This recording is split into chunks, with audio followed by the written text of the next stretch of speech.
Hello everyone. তো অনেক দিন বাদে আবার একটা ব্লগ শ্যুট করছি। তো আজকে হচ্ছে নীল পুজো। তো ভিডিওটা ছাড়তে অনেকটাই লেট হচ্ছে জানি। আশা করছি তোমরা ভালো আছো। আমি আছি মোটামুটি। আজকে সকাল থেকেই শরীরটা ভীষণ খারাপ। তো যেহেতু এটা আমার মেয়েকে নিয়ে ফার্স্ট নীল ষষ্ঠীর উপোস, তো সেটা তো করতেই হবে। কিন্তু শরীরটা আজকে সকাল থেকে ভীষণ খারাপ, তার জন্য সকালে তাড়াতাড়ি করে স্নান করে নিয়েছি, কিচ্ছু ভাল লাগছে না। আর মা এখানে আলতা পরিয়ে দিচ্ছে। আর কি হয়েছে বলো তো, মানে এই ঠান্ডা গরমটা লেগে আর কি ভীষণ শরীরটা খারাপ করেছে। জ্বর এসছে হালকা, তার মধ্যে সর্দি লেগেছে, কাশি, মানে সব একসাথে ধরেছে আর কি। তো তার জন্যই আমি সকাল সকাল স্নানটা করে নিয়ে আমি যে এখানে সব পুজোর সব কিছু গুছিয়ে নিয়েছি। আমি এবার আর বাইরে গিয়ে জল ঢালতে পারছি না, মানে শরীরটা আর দিচ্ছে না। তো যার কারণে ঘরের শিবকেই জলটা ঢালবো। তো আমাদের এই বাড়িতে ওই বাড়িতে যেমন বড় শিব মূর্তি রয়েছে, এখানেও কিন্তু শিবলিঙ্গ রয়েছে। তো সেখানেই জল ঢালবো। অলরেডি এখানে জেঠি আর বৌদি দুজনে মিলে সকালের পুজোর সময় একটু জল ঢেলে দিয়েছে। আর আমি এখন স্নান টান করে এসে তারপর বসেছি জল ঢালতে। আর শরীরটা যে এবার এতটা খারাপ হবে আমি সত্যি ভাবতে পারিনি।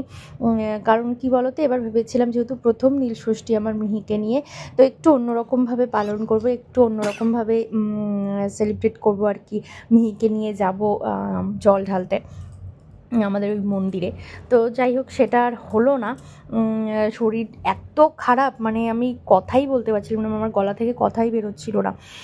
তো যাই হোক, এখানে বম্মা আমাকে সব একটু বলে বলে দিচ্ছে যে কোনটা কী করতে হবে। আমি সেই অনুযায়ী সব কিছু করছি। তো আমি মোটামুটি সব ধরনেরই উপোস করার চেষ্টা করি। তো যেরকম শিবরাত্রি করার চেষ্টা করি, নীল পুজোটা করি, আর এবছর থেকে তো করতেই হবে আরও। তো যাই হোক, তারপরে লক্ষ্মী পুজোর উপোসটা করি। তো তাও কেন জানি না আমার প্রত্যেকবার এই পুজো করার সময় ভুলে যাই, মানে কী কী করতে হবে, প্রথমে কী করতে হবে, শেষে কী করতে হবে। তো এইগুলো তখন আর কি যে সামনে থাকে আর কি, হয় আমার শাশুড়ি মা, না হলে মা, না হলে জেঠি, এরাই আর কি বলে বলে দেয়। এমনকি দুর্গাপুজোর বরণের সময় আমি সব ভুলে যাই, আর মা ওরকম বলে বলে দেয় পেছন থেকে, আমি সব কিছু করি তারপর। তো যাই হোক, এখানে আমার সব কিছু হয়ে গেছে। এবার চলে এসেছি মেয়েকে স্নান করাতে। তো এখানে বাবা মাই স্নান করাচ্ছে। আর ও যে জলে বসে কী আনন্দ পায় সে তোমাদেরকে আর কি বলবো, মানে জল থেকে উঠতেই চায় না, জল থেকে ওঠালেও কান্নাকাটি শুরু করে দেয়। তো যাই হোক, এটা তো অনেক দিন আগেকার ভিডিও। তো এখন তো আরও, তো এই জোর পাপা চলে এসেছে অফিস থেকে, আর এখন পাপাকে দেখলেই মানে ঝাঁপিয়ে চলে যায়। তো যাই হোক, আর ওদিকে মারা সবাই যাচ্ছে আর কি মন্দিরে জল ঢালতে। আমাদের বাড়ির সামনে যে মন্দির রয়েছে সেখানে জল ঢালতে যাচ্ছে মা, জেঠি আর বৌদি, তিনজনা মিলে। তো আমিও যেতাম, যেহেতু শরীরটা খারাপ, তোমাদেরকে বললামই শরীরটা খারাপ, মানে খুবই খারাপ।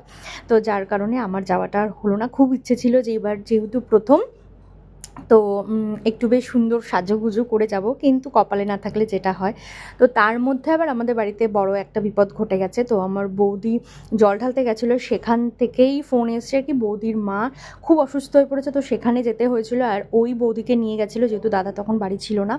আর আস্তে আস্তে বাড়িতে বিকেল 5টা বেজেছে, তো যার কারণে তখনই ও খাচ্ছিল দুপুরের খাবার।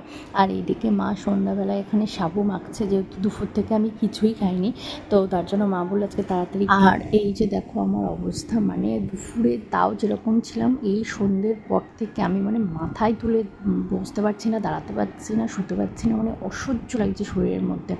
আর তার সাথে সাথে জ্বরও এসছে।